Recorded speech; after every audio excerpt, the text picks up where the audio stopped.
Hello friends, here we are. This is Cosmic Fire Webinar Commentary number 31A, and we're in our compilation, The Paths of Higher Evolution Compilation, page 147. We are now going to take up the Archaic Stanza for the Path of the Planetary Logoi. Needless to say, it will probably be almost uninterpretable. They seem to get more difficult as we go along, and DK has said there's practically nothing that he can say about this. And it's a rather long stanza. So he said little, only a very little, and let's see if there's anything that we can possibly gather from it. First I'll read it, and then we will look at some of the thought associations which may come in relationship to it, and then we'll read it again. So this is the Archaic Stanza number 1278, and I think we should look, it's on page 1270, it's not number 1278, it's on page 1278, A Treatise on Cosmic Fire. It's from Archive 49, yes, and it is stanza... It doesn't say. It does not say. Here we have stanza CL. Well, maybe it will. Maybe I just didn't recognize the Roman numerals. Well, it just says stanza 6, path 6. Okay. So I'm used to such, excuse me, used to such high numbers, you know. So this is, okay, I don't want to make the same mistake I always make. This is stanza 6. Okay, here we go. The major third carrieth within it the vibration of that which hath already been. The cosmic Lord from out the greater seven, whose sacred name is hid, seeketh the center of his life from out the sacred seven. This is the mystery hid, the inner secret found in the heart of cosmic space within the groups divine. The sacred seven with the greater seven approach their primary, the one who standeth above, and in their cyclic outer sweep will someday touch. The two become the one and are lost in their primary.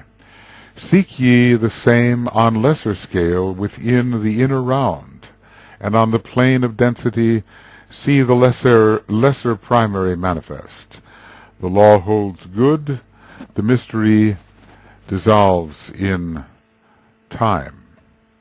The major third in both the lesser and the greater, the cosmic Lord with his dim reflection, solar, completes his cycle, meets his brother, becomes the son, contacts the mother, and is himself the father. All is one, and naught divides save in transition and through the agency of time. The major fifth within the eternal now carrieth with it the vibration of that which is. It marks the point of cosmic knowledge that extendeth far ahead into the lengthening present. The cosmic Lord, whose sacred name holdeth for us the wisdom of the spheres, seeketh a form wherein to veil the essence, and through the progress of the eons to perfect the great triplicity. Hid is the mystery, and veiled by that which is. Deep is the essence, and sheathed by that which moves. Profound the darkness, lost in the heart of being. Dense are the forms which hide the inner light. Gross is the sheath that acteth as a barrier, and crude the material veiling the latent life. The major fifth includes the minor third. The double major marks the point attained. When the major third is synchronized to the greater fifth, and the cosmic note, apportioned to the cosmic Lord of Love, whose essence is the fire, the sacred name is heard. Let's see, the major fifth includes the minor third. The double major marks the point attained. When the major third is synchronized to the greater fifth and the cosmic note, apportioned to the Lord of cosmic love, whose essence is the fire, the sacred name is heard. The cosmic second approaches to the denser and the greater.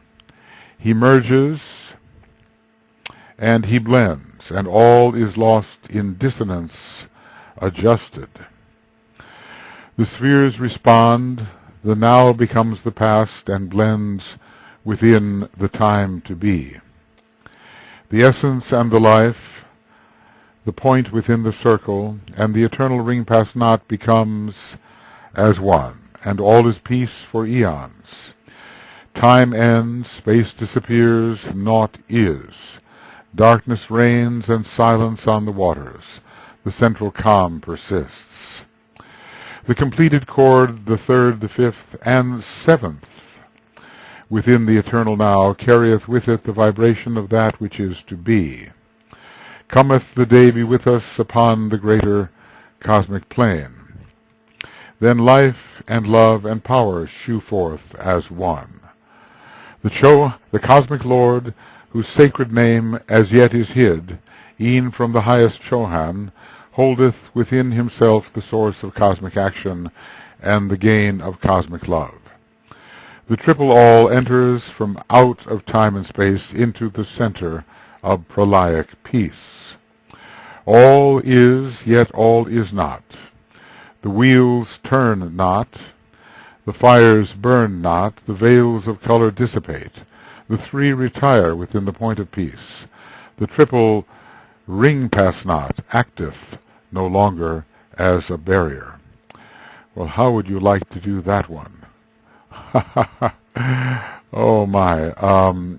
And I see as well that when we get into the archaic stanza of the absolute sonship, well, it too is long and complex. So let us begin with this archaic stanza and see what thought suggestions can possibly come to us. Now, it's a very, it's rather Pythagorean. We are speaking in musical terms. Yes, I think I'll go get my pitch pipe, as that might be of assistance to us.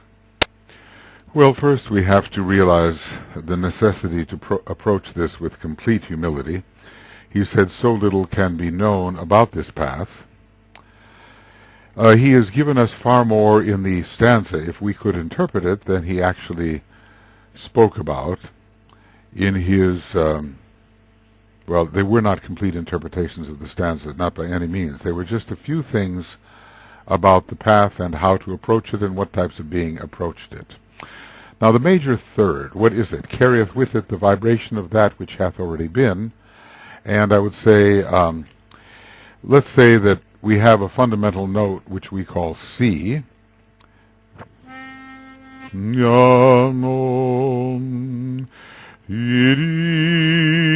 That is the major third. That's the E. So the note Mi is the major third if we start on the red note, which is C. Now that which hath been, already been, that which hath already been, is the previous solar system, whose note was F.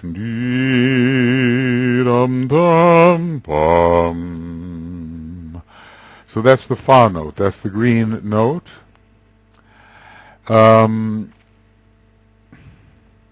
And in any chord, major chord, Yum ba ba bum ba ba ba bum bum bee. The major third represents the attuned personality. The major third represents the attuned personality. The minor third, the personality which is not yet attuned to soul and is therefore sad. So many sad songs begin with this da-dee-da-dee minor third. The great Elizabethan plaint, Green Sleeves, you know, alas, my love, you do me wrong, etc. Da-dee-dum. And so many of them really are in the minor mode and begin with that interval, or emphasize that interval. So the personality of our solar logos, or what this means, the system which emphasized the personality of our solar logos has already been the previous solar system. But the fact that it is, he says, the major third, later he talks about the minor third, but the fact that he says that it is major means that there's been some progress, you know. The major third indicates attunement. The cosmic, okay, so we've had a previous solar system. Its node has been green. Its node has been Fa. But represented in our present solar system and in our present cosmic chord, its note is the Mi, Do, Re, Mi. Do, Re, Mi, Da, Di, Da, Di. That's the major third. Now, you know, the question might come, has it been sufficiently attuned in our present solar systems? The analogy on our personal level, have we attuned our personality so it's not the minor third, but the major third, which is attuned to Buddhi and to the soul energy and is responsive to the soul? In any case, DK seems to be saying this. The cosmic Lord from out the greater seven, whose sacred name is hid, seeketh the center of his life from out the sacred seven. This is the mystery hid, the inner secret found in the heart of cosmic space within the groups divine. Well, only a few thoughts might be suggested. The cosmic Lord from out the greater seven. Well, who is this? I might say, you know, that consulting page 293 of the Treatise on Cosmic Fire, we might be dealing with a cosmic logos who uses a solar logoi as his chakras.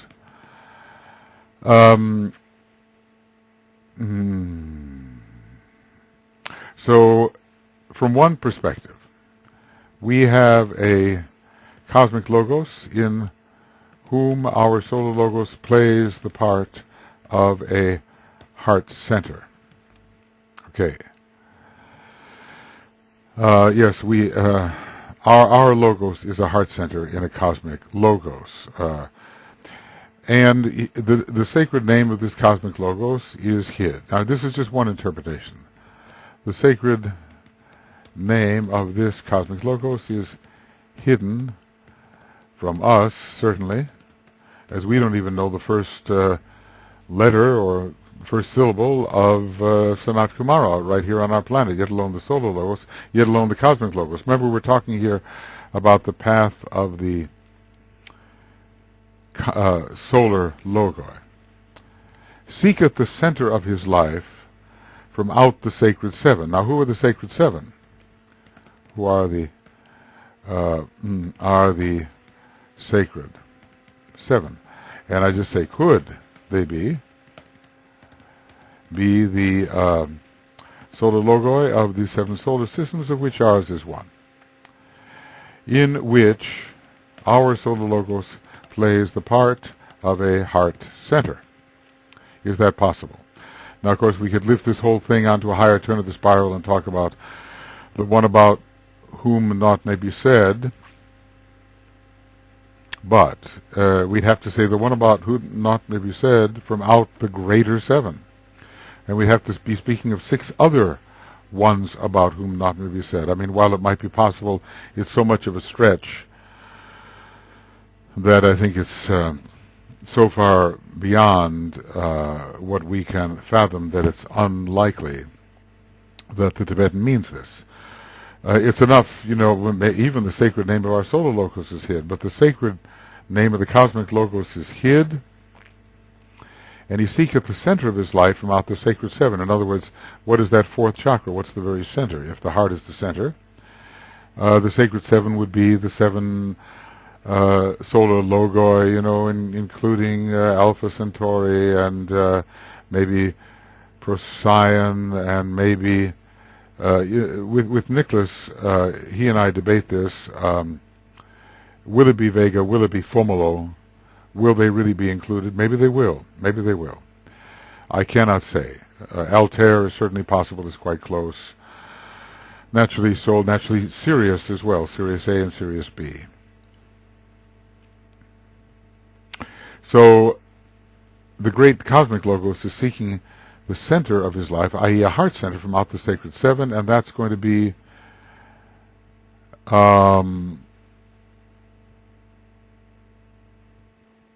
this is one way of doing it.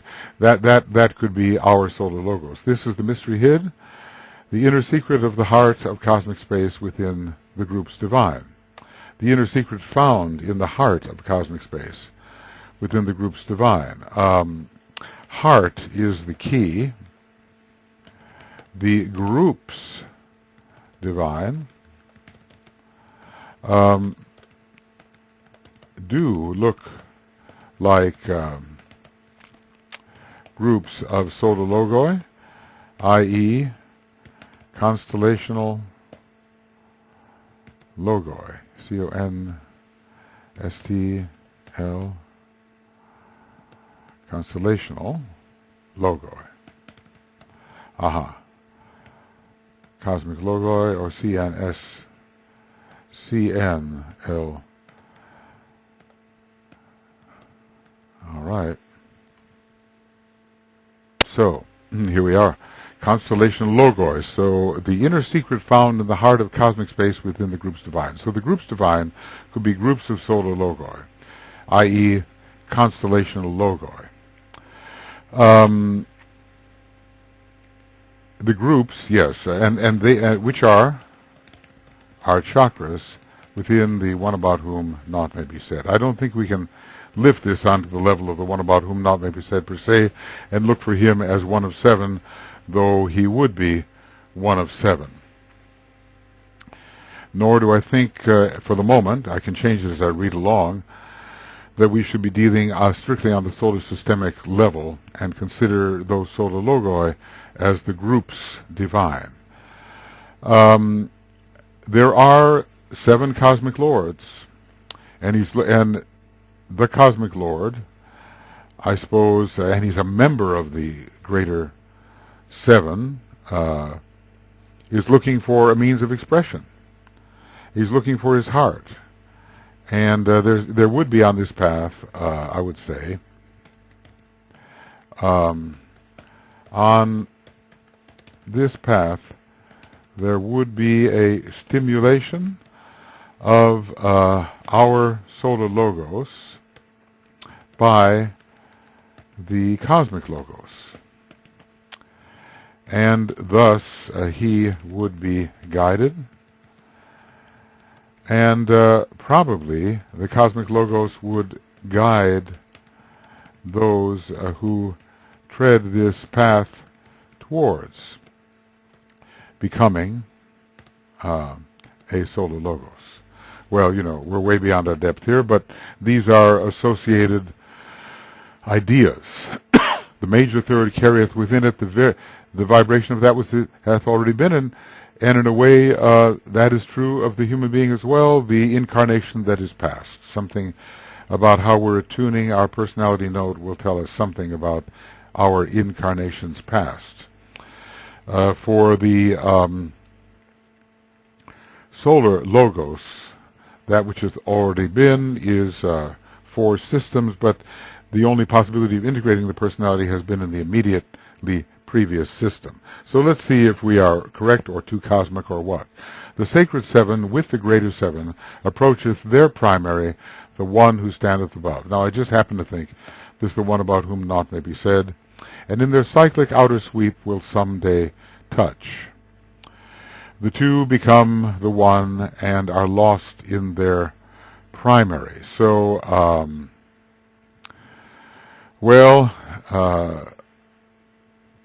their primary. Okay, the sacred 7.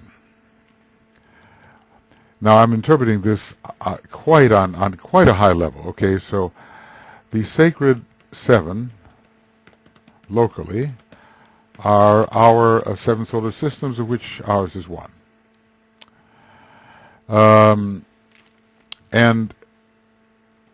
the with the greater 7, okay, the greater 7, I wonder if I should put that in quotations, greater 7 can be thought of, that's a convenient one, as the 7 major constellations in the one about whom naught may be said.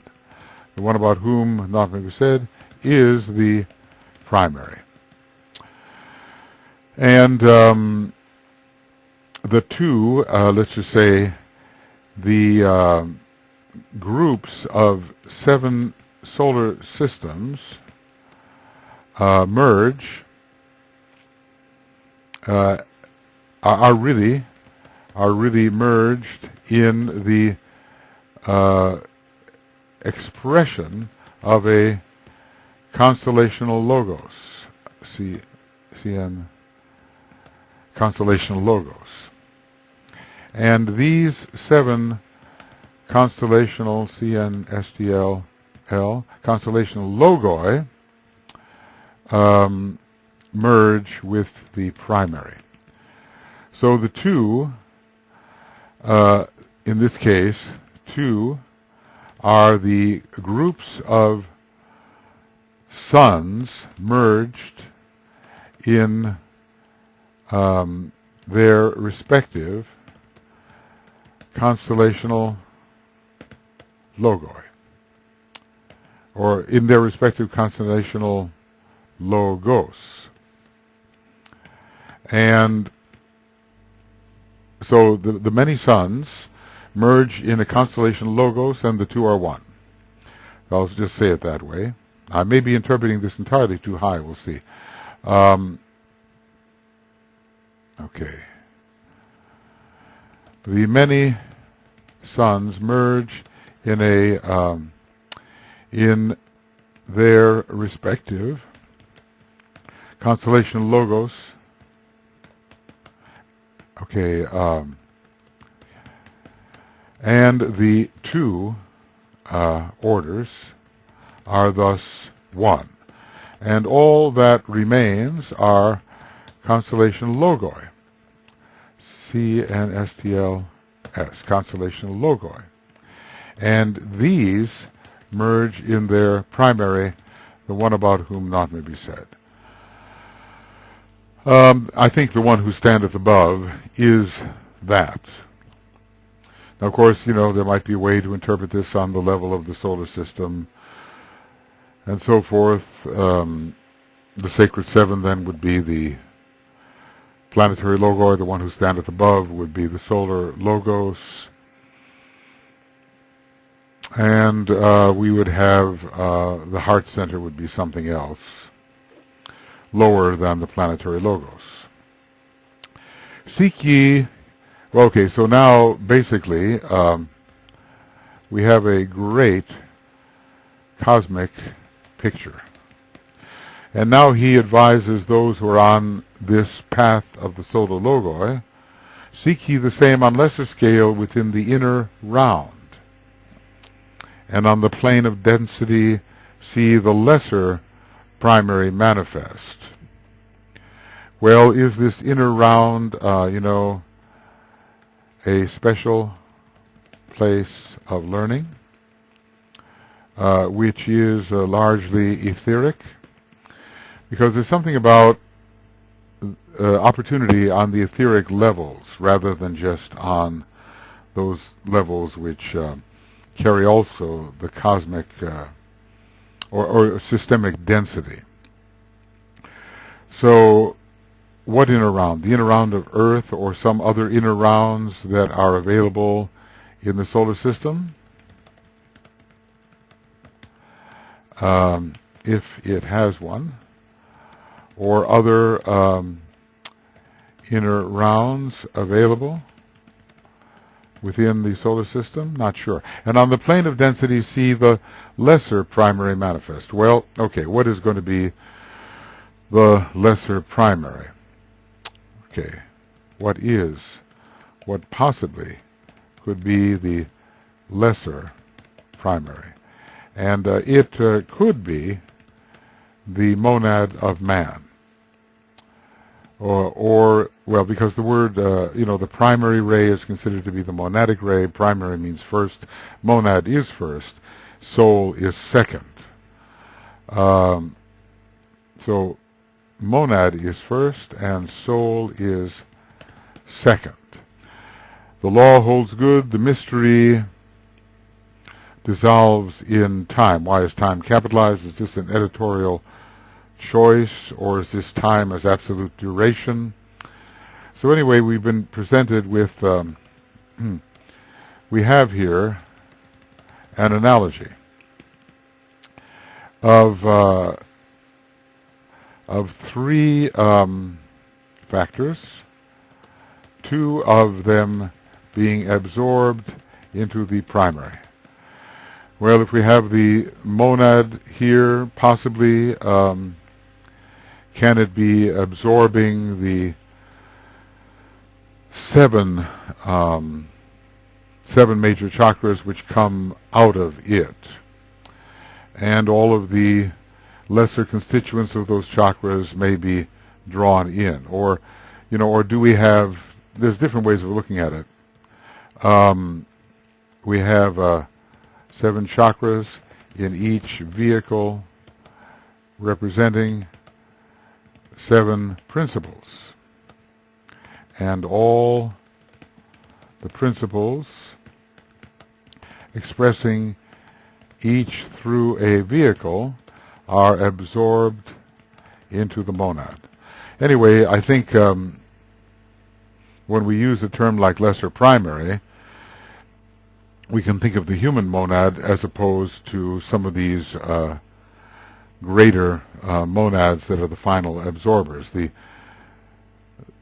We don't know whether it's we don't know about the stage of evolution of the one about whom not may be said. Is it in some kind of soul expression? Has it advanced that far?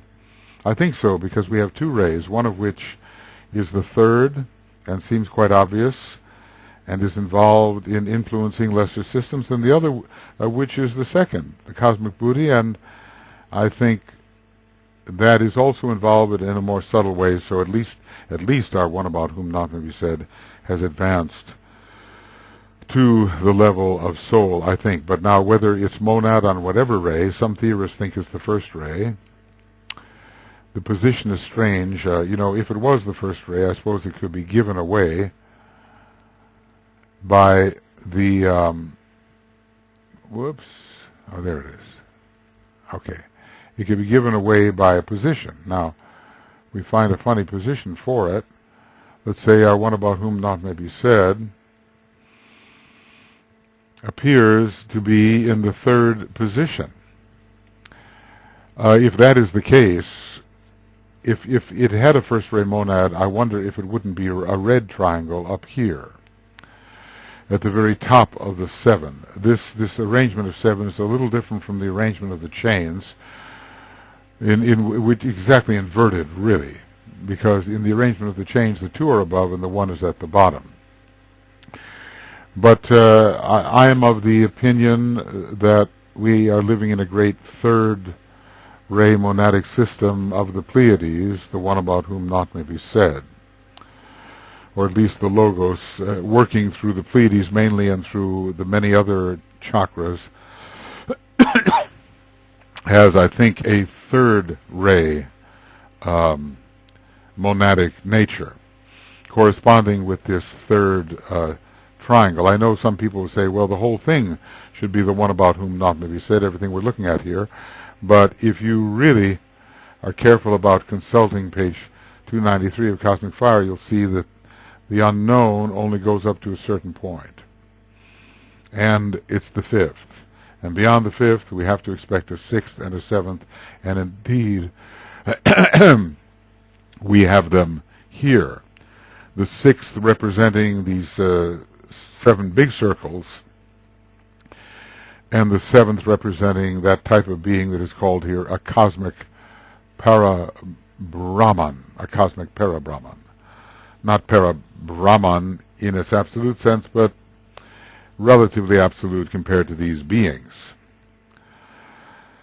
Okay, so the law holds good, so as above, so below, that's what we're told to do. Basically, seek the heart and the center, and seek the heart, and that of which the heart is a major expression.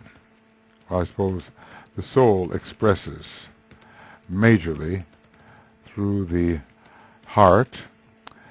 I suppose it will depend on the ray. So what levels can we seek here in man? We have the monad, the soul, we have the chakric system, we have the principles. Out of those, we have to make an analogy to this higher analogy of suns. See, the higher analogy is of suns, cosmic logoi, and the one about whom. The lower analogy, I'm not sure I can really do it, but concerns, well, the last one is the monad. See, the monad of man is the last one. And the, well, we might say, before that, 7 sub-rays of the monad, possibly. And what goes, and then whatever goes to make those 7 sub-rays, because basically we have 7 centers which are gathered into the one about whom not may be said. What will they be for the human being? Some kind of chakras will be the 7 of the monad. Okay, the monad of man. 7 sub-rays of the monad, or some kind of chakras to be gathered into the monad,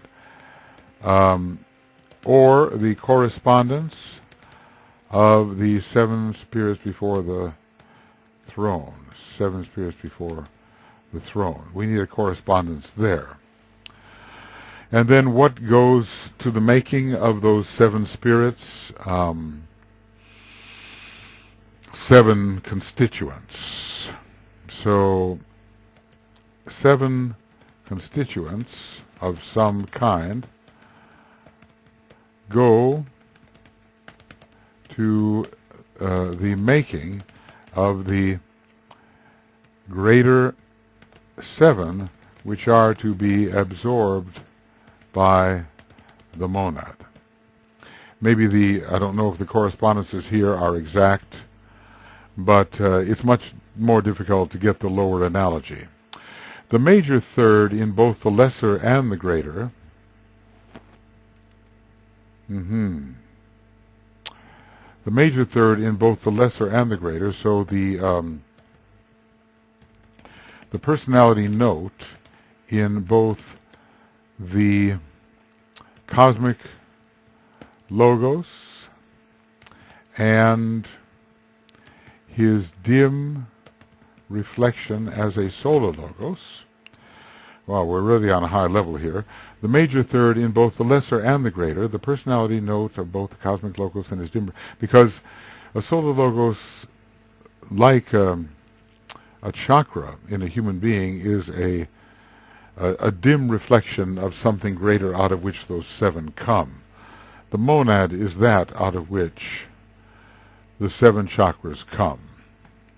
The monad is that out of which the seven chakras come. If we were to turn to Treatise of Cosmic Fire, right around page 169, let's just see, and maybe a little earlier, it might be 166. Could it be? Here it is. It is 166. The centers, therefore, when functioning properly, the centers are formed entirely of streams of force pouring down from the ego, who transmit it from the monad. Every center, every chakra.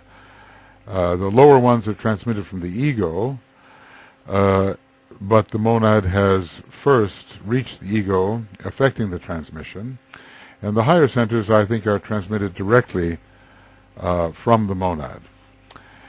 So this is such an important statement on 166.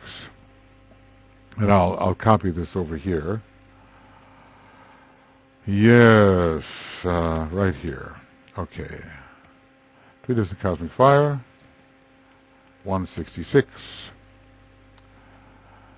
And we'll make this smaller and green and smaller.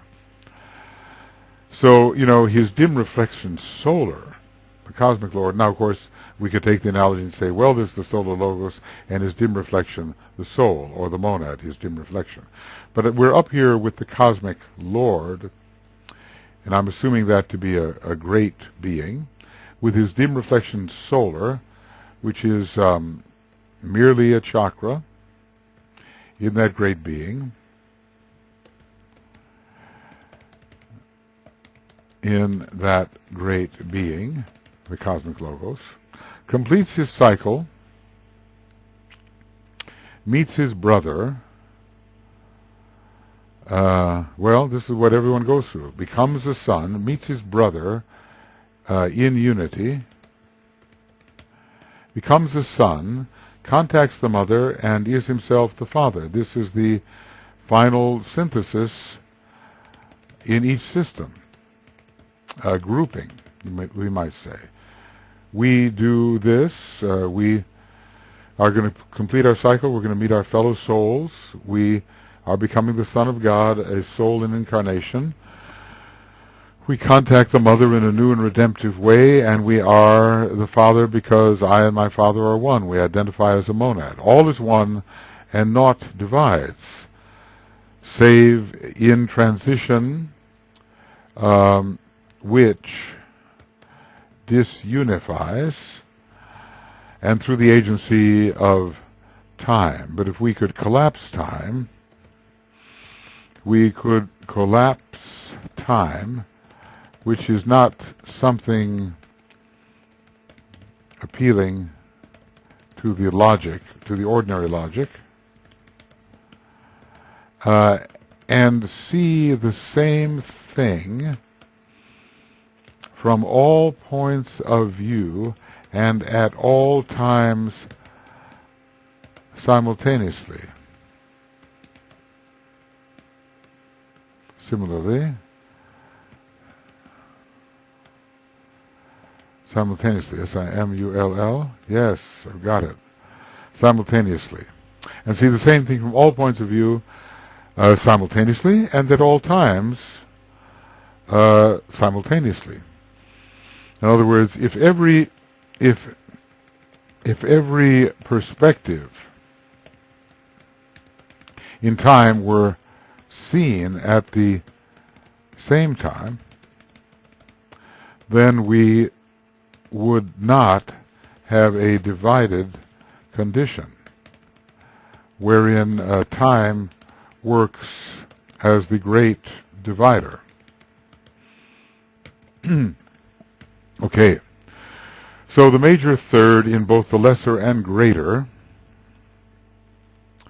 the cosmic Lord with his dim reflection solar completes his cycle. Well, is he telling us that somehow the cosmic Lord is the major third? Well, or the major third is like a personality. It's like this is like the individual, the encapsulated unit, and the greater. The major third in both the lesser and the greater, the cosmic Lord with his dim reflection solar completes his cycle, meets his brother. In general, this is true of all personalities. Okay. Meets his brother and contacts in himself the Father. Okay. This is true of all personalities, of all individuals, on whatever scale.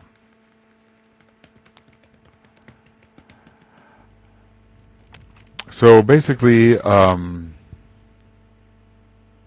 he's telling us that this is true of the cosmic Lord with his dim reflection solar, and he's telling us that it's true of man in both the lesser, and let's call it man, and the greater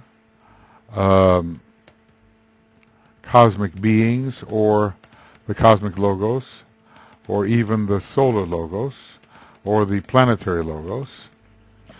The major third in both the lesser and the greater, whether it's the cosmic Lord and his dim reflection solar, completes his cycle, meets his brother, becomes a son. He functions as a soul, contacts the mother redemptively to lift the mother up, and is himself the Father. I and my Father are one. I and my mother are one. The three are one. All members of the Trinity are one. Are one. So maybe he's not calling the cosmic logos the major third, but you look at any being, and in one way it could occupy a soul position, a personality position. It depends on what it is related to. So this cosmic Lord is related to the one about whom not may be said, and we simply have to call it a chakric position at the moment. These cosmic Lords, 7 major of them, are related to the one about whom not may be said, and they are chakras to this great being. We cannot call them the soul of the one about whom not may be said. That's a different thing. That is the great consciousness of the supercosmic Lord, the superconstellational Lord. So we'll keep these beings in their proper place. And every being of this conscious kind, he becomes a son, contacts the mother, he meets his brother and begins to merge with his brother. I and my brother are one. We are a unity. I am that, he says.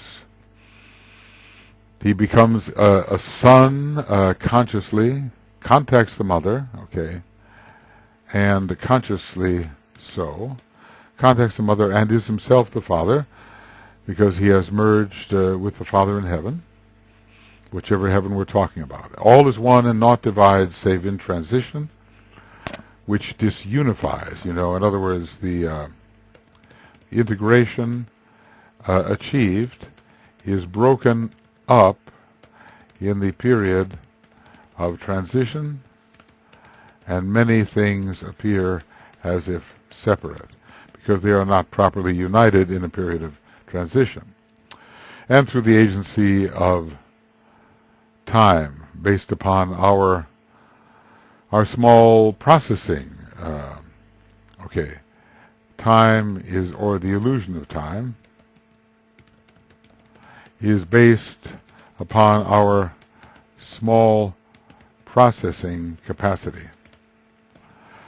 It's a bit like the computer of small processing capacity. Some of the rapid computers seems to do many things almost as if instantaneously. Yes, there is a sequence, but it just all seems to happen at once. And when you have a lowly creature like a man with its limited brain power and the sense of treating all things in sequence, then you have the domination of the agency of time based on limitation. So all sense of time is based upon limitation.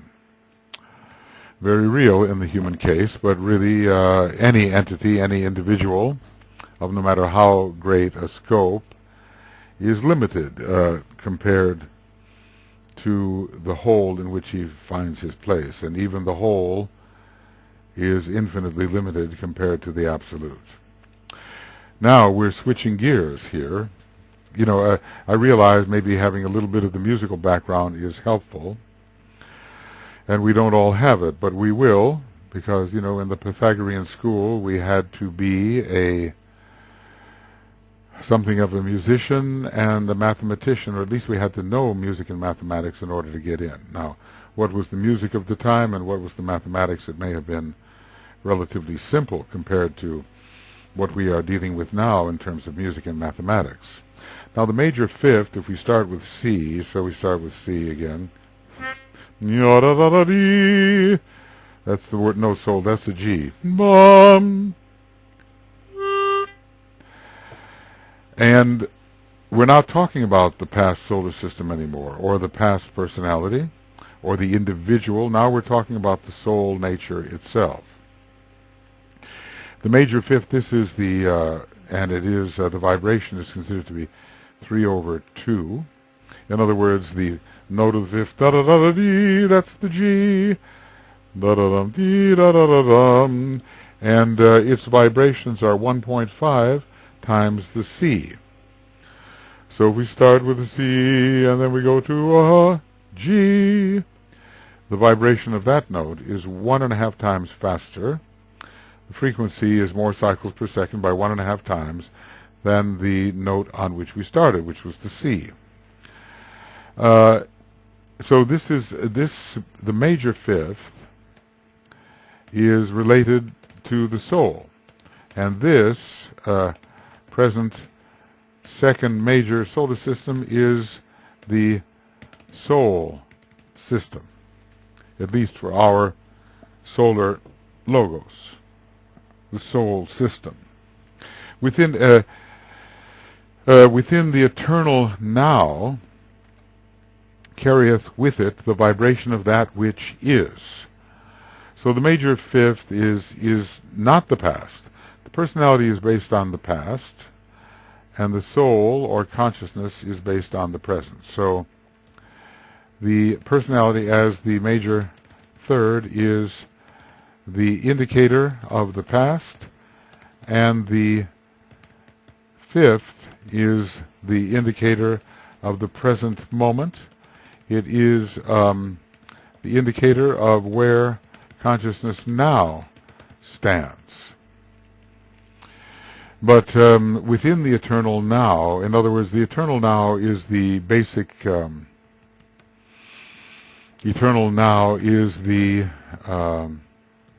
basic perception of the solar logos.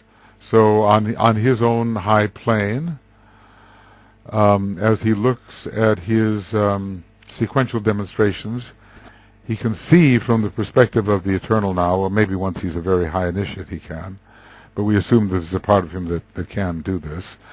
And then this particular system, from the perspective of the eternal now, carries the vibration of that which is. The major fifth is the soul. So soul is consciousness, and consciousness has been developed to a certain point which now is.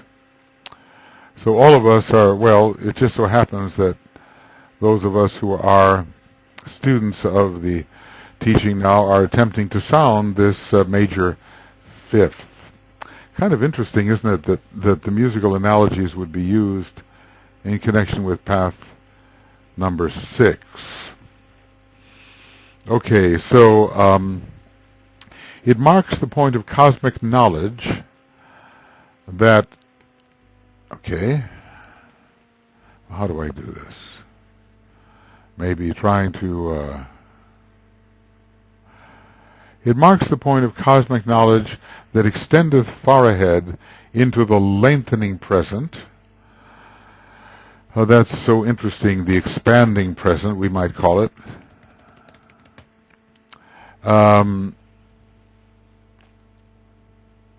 Okay. It marks the point of cosmic knowledge that extendeth far ahead into the lengthening present. So always the present state of knowledge and of consciousness is indicated by the fifth. But, as we will see, that's a good one, don't you think? By now you know what I'm doing here. As we will see, let's make it, oh, no, that's not it. As we will see, there it is.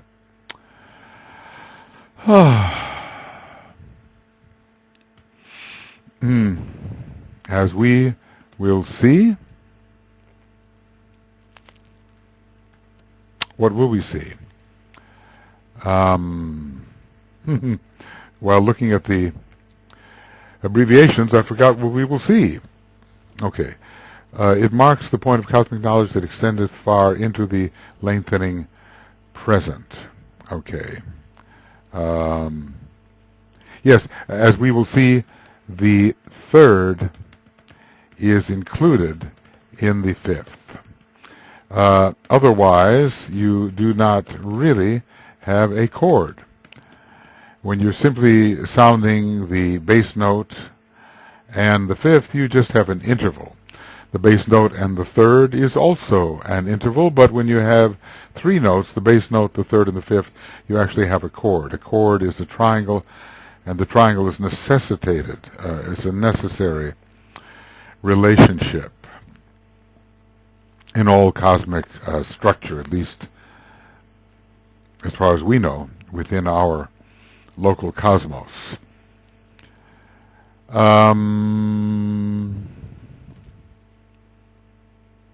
Well, the fifth holds the potential for expanding the consciousness. Put it like this. The fifth, okay, no, that's not it. There we go.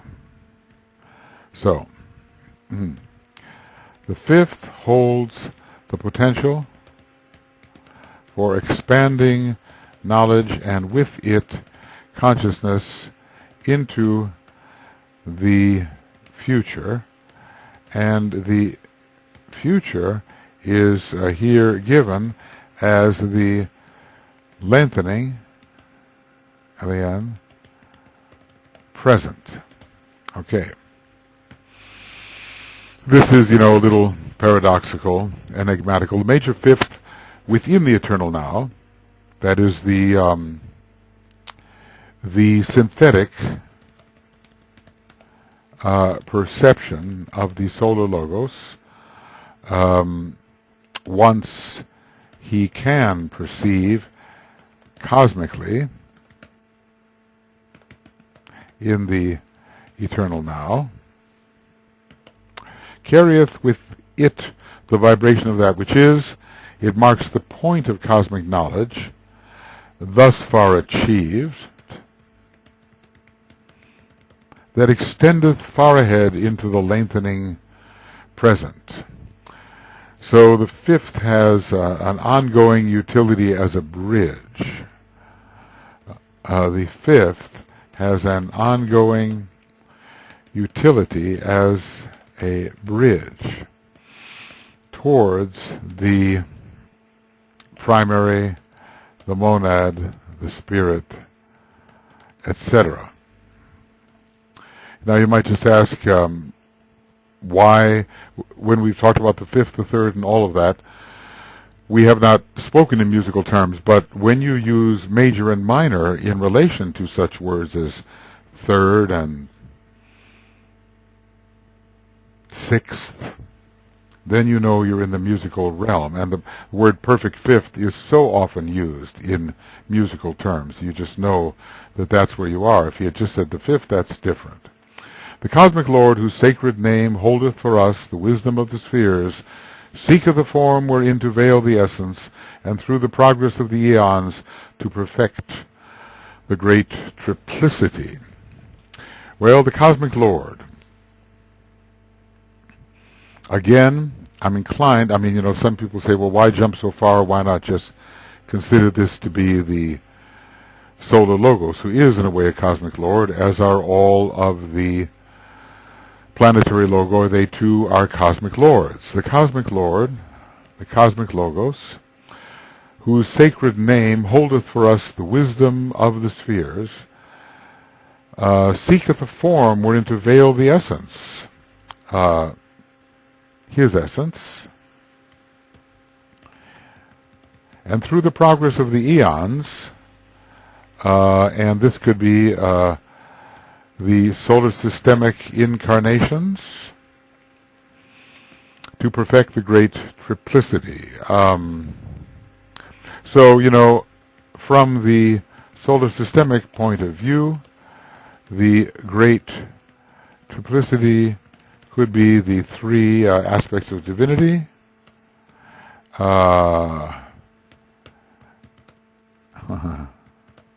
three aspects of divinity, and this is also possible for the cosmic Logos.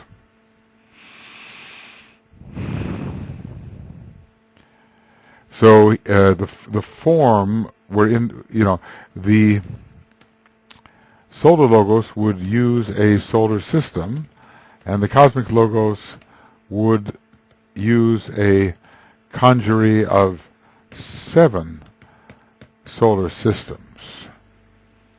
Conjury. Oh, that's a word, all right. I believe it's correctly spelled. Conjury of 7 solar systems. So there's a great being who wants to express his essence in a form, and over the eons of development, his first, second, and third aspect are perfected, and this works out as the three persons of the Trinity. The great triplicity works out as the three aspects of the Trinity.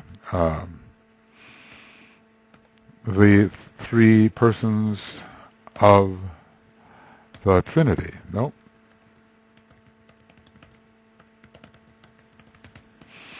Okay, I think I'll want to have that.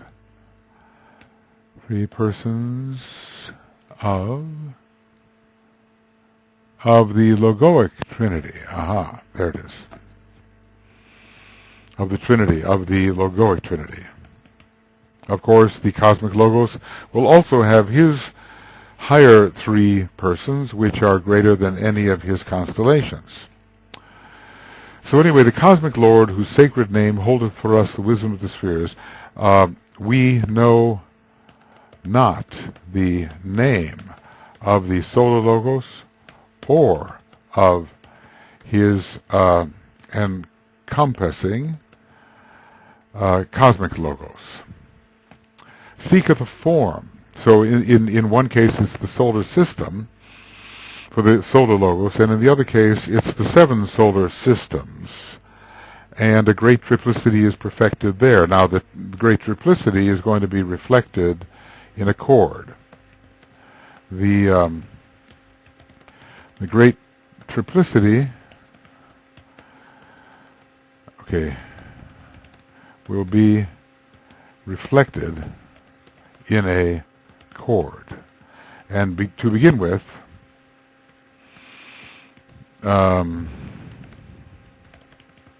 we have the fundamental note,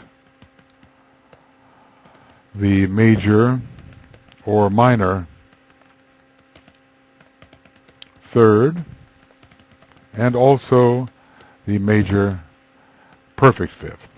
There's no such things as a major or minor fifth. The fifth is the fifth, but if it's flat or sharp. It's not perfect, and it depends on what system of tuning you use. There are whole problems connected with harmony and how to bring all different keys into adjustment with each other so they do not sound cacophonous and unacceptably dissonant. That's called tempering. So tempering is the art of compromise. You're compromising all kinds of tones so that at least they can get along without a jarring dissonance.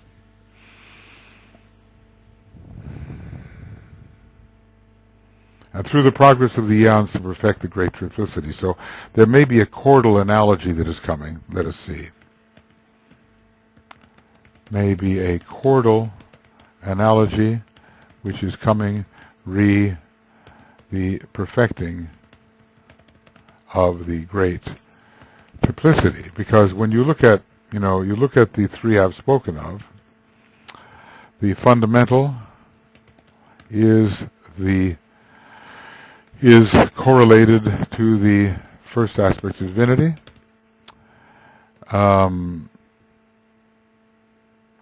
third to the third aspect of divinity, and the fifth to the second aspect of divinity.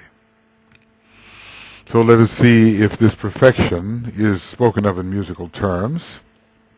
Hid is the mystery unveiled by that which is. Presumably, that which is the present solar system, sounding the fifth. Deep is the essence and sheathed by that which moves. That which moves is the world of becoming. No. World of becoming and of activity, which is occurring in the personality of the solar logos, or if we're dealing with the cosmic logos, in the personality of that cosmic logos. Profound the dark, well, all right, this is getting into mystical language. So that which is the present solar system, or the present, our solar system as being a heart center of the cosmic logos. So that which is the present solar system, the second major. Now we don't know where we are in the development of a cosmic logos. We know in terms of our solar logos we're in the second major and the fifth in a series.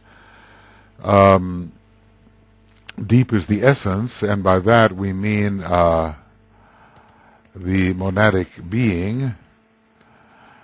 Well, let's make it a capital.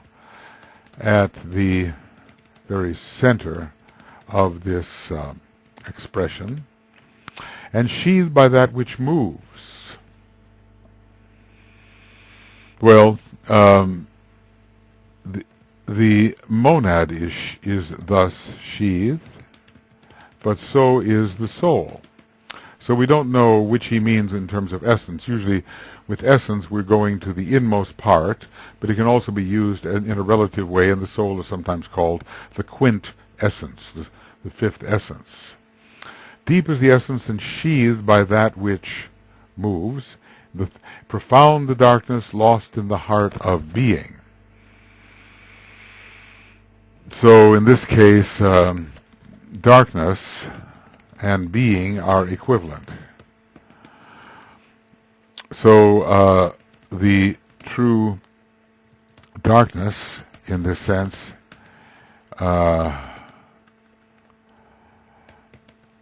is of spirit.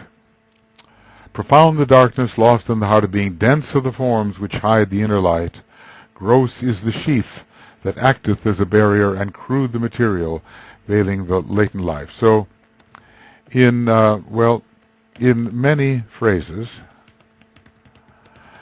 we have where are we here? Oh, we're over. We have the description of the way in which consciousness and spirit are veiled by sheaths of density, of varying kinds of density. Well, okay, this will be the end of Cosmic Fire Webinar Commentary number 31A, Path of Higher Evolution Compilation, page 151, and beginning of Cosmic Fire Webinar Commentary B, Path of Higher Evolution Compilation, page 151.